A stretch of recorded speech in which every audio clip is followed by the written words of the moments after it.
So essentially when I was growing up, I used to walk to my grandma's house every day after school, and she had a counter very similar to this. And I'd sit at the counter every day, and she would make delicious food. If there were 3 ingredients in her refrigerator, she could make a gourmet meal out of it. And I had a really amazing relationship with her, and I think the inspiration for the restaurant really came from being a part of the activity of cooking.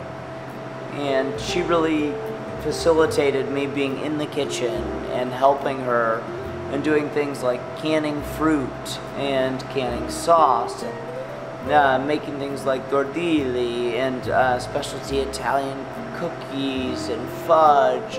Everything that most kids probably would dream of, because you know it's a confectioner's delight.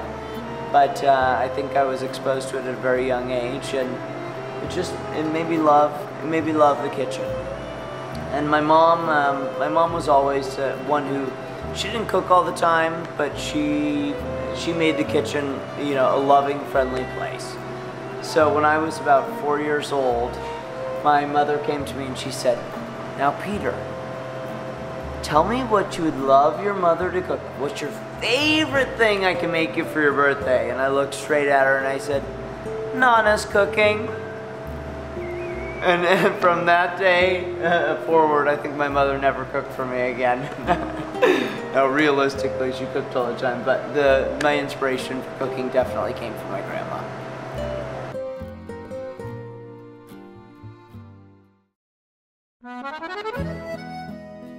I grew up with food in my life and being the center of my world. And, you know, even more primary than that was my family. And I just feel like we have a relationship with food. It's more than, you know, just eating. It's about, you know, companionship and the ability to spend time with the people you love. And I think the restaurant gives me the opportunity to do that with not just my family, but with the public. And I've found a lot of joy in that so far, and I think as I continue to grow, it gives me the ability to really show what my family has done best, which is, you know, spend time together and enjoy food. Well, one of the things is I grew up with a theater background. My college education was in music and performance, sang classical music, traveled, did lots of different performance type things, from opera to musical theater and other types of, you know, type of art shows. And to me, this was a platform.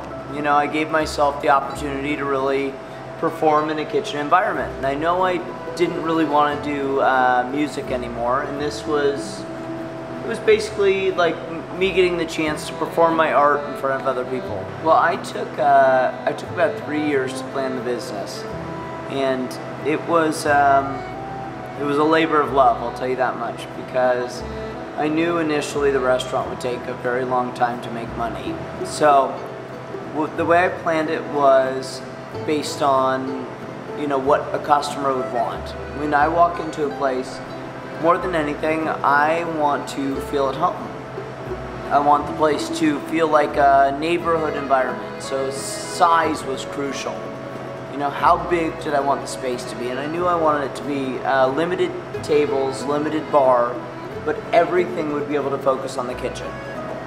I think the other major part about when I designed this is I wanted everybody to be a piece of the action, you know, and so I'm slowly changing some of the design as I go along, so that everybody will have some opportunity to see the kitchen. There'll be mirrors on the walls, so that the people who are looking at the wall or the windows will be able to see into the kitchen. So, you know, I just think the kitchen is the centerpiece. Like you said, it's my stage. And I think customers really love being a part of the whole experience. It's dinner and a show for the price of dinner.